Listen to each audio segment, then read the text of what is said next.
जब बच्चा बहुत गुस्से में हो, गाड़ी की टॉप स्पीड याद करते रहे और यानी एसी कौन सा लगवाना है और फलां की शादी पे जाना है और उसकी शादी पे सलामी कितनी देनी है, स्टफ़ टॉय लेना है अभी या आपने स्कूटी लेनी है चंद दिन बाद। औज़ुबिल्लाहि मिनश्शैतानिर्रजीम, बिस्मिल्लाहिर्रहमानिर्रहीम, रब्बि इश्रह ली सदरी व यस्सिर ली अमरी वहलुल उक़दतम मिन लिसानी यफ़क़हू क़ौली। तो दिमाग का upper part it's like a muscle, it needs exercises. जितना ये इस्तेमाल होता रहेगा उतना ये अच्छा परफॉर्म करेगा, but when it is ignored it will lose its power, it will not develop optimally और its ability to function properly will be restricted. तो upper part of the brain की डेवलपमेंट के लिए बड़ा ध्यान रखना होगा, क्योंकि एक स्ट्रांग अपर पार्ट जो है वो बैलेंस आउट कर देता है lower part of the brain से जो इमोशंस, जो नेगेटिव इमोशंस जन्म लेते हैं उनको बैलेंस आउट कर सकता है। अपर पार्ट ऑफ द ब्रेन की डेवलपमेंट इसलिए भी बहुत ज़्यादा ज़रूरी है कि हमारे बच्चों के अंदर सोशल और इमोशनल इंटेलिजेंस होना बहुत ज़्यादा ज़रूरत है, इस वक्त की नीड है। इसलिए एज पेरेंट्स हमें अपने बच्चों को ये बार बार अपॉर्चुनिटीज़ देनी हैं कि उनका अपर पार्ट ऑफ द ब्रेन इस्तेमाल में आए, क्योंकि जितना वो इस्तेमाल में आएगा उतना ही पावरफुल होगा और उतना नशोनुमा पाएगा। जैसे पेरेंट्स की जो सबसे बड़ी टेम्पटेशन है ना, वो ये है कि बच्चों के अंदर अच्छी डिसीजन मेकिंग एबिलिटी हो। अच्छा, अब इसकी सिर्फ ख्वाहिश रखना काफ़ी नहीं है, इसके लिए कुछ काम करना है। मैं आपकी मदद करता हूँ। आपको पता है जब हमारे पास डिफरेंट ऑप्शंस होती हैं तो हमारा ब्रेन उनको तोलता है, यानी उनको परखता है। इन अदर वर्ड्स, मैं ये कहने की कोशिश कर रहा हूँ कि जो बहुत छोटे बच्चे हैं, जैसे 2.5 साल से अप टिल 7 ईयर्स, उनको छोटे छोटे डिसीजंस लेने दें। अच्छा, अब मेरा इस बात से करने का क्या मतलब है? मेरा मतलब ये है, छोटे डिसीजन से मतलब ये है कि ये स्टार्ट होता है आप उनको चॉइसेस दें। जब चॉइस देंगे तो उनका अपर पार्ट ऑफ द ब्रेन अपना रोल प्ले करेगा। और चॉइसेस क्या हैं? सिंपल हैं।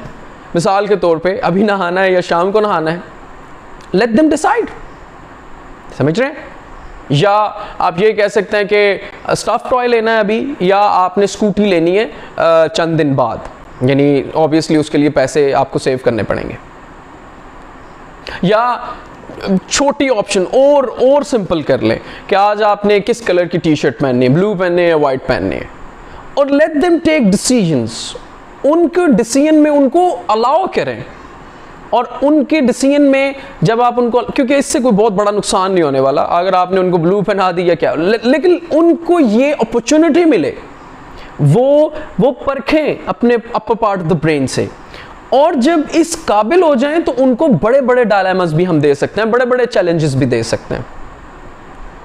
अब इस ब्रेन को इस्तेमाल करने के लिए ये जो ऑप्शंस वाली एक्सरसाइज है, इसके कराने का मकसद क्या है? हमारा मकसद ये होना चाहिए कि हम बच्चों को ये अपॉर्चुनिटीज़ दें।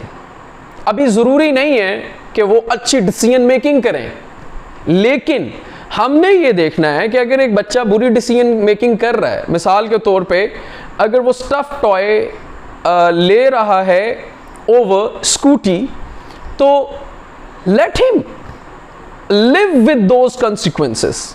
जो भी उसके कॉन्सिक्वेंसेस हैं उसके साथ उनको रहने दें, क्योंकि हमारा अल्टीमेट जो गोल है वो ये है कि मेरा बच्चा अच्छी डिसीजन मेकिंग की पटड़ी पर चढ़ जाए। अच्छी डिसीजन मेकिंग को परफेक्शन मेरा मकसद नहीं है। आप समझ रहे हैं बात को?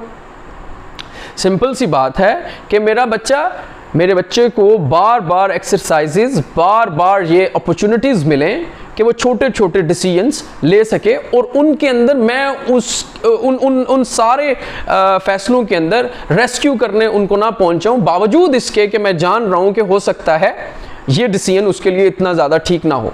समझ रहे हैं? यानी उसके अंदर मेरी पर्सनल प्रेफरेंस भी आ सकती है। मिसाल के तौर पे मुझे वाइट कलर पसंद नहीं आ रहा, लेकिन ठीक है, कोई बहुत बड़ा मसला नहीं है अगर वो ब्लू पहन लेगा। लेकिन जो अगर आप इंटरफेयर करेंगे, अगर रेस्क्यू करेंगे, तो वो फिर ऑब्वियसली यानी वो हैंडीकैप हो जाएंगे, वो छोटी छोटी बात पे यानी वो इंडिपेंडेंट नहीं हो पाएंगे।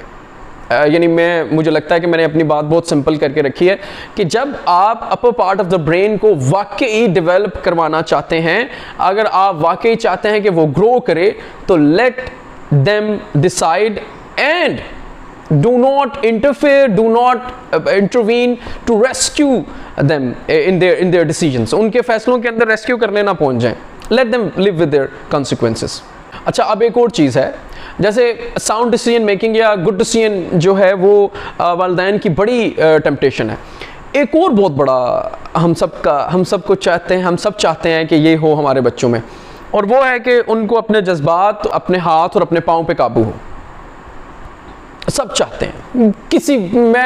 आप रैंडमली किसी से भी पूछें, वो आपको यही कहेंगे कि हम चाहते हैं कि ये जब इमोशनली चार्ज अप हों और इनको गुस्सा, एंगर से भरे हुए हों, तो ये अपने हाथ पाँव, और जज्बात से मुराद ये है कि वो किसी को कुछ गलत ना कह दें।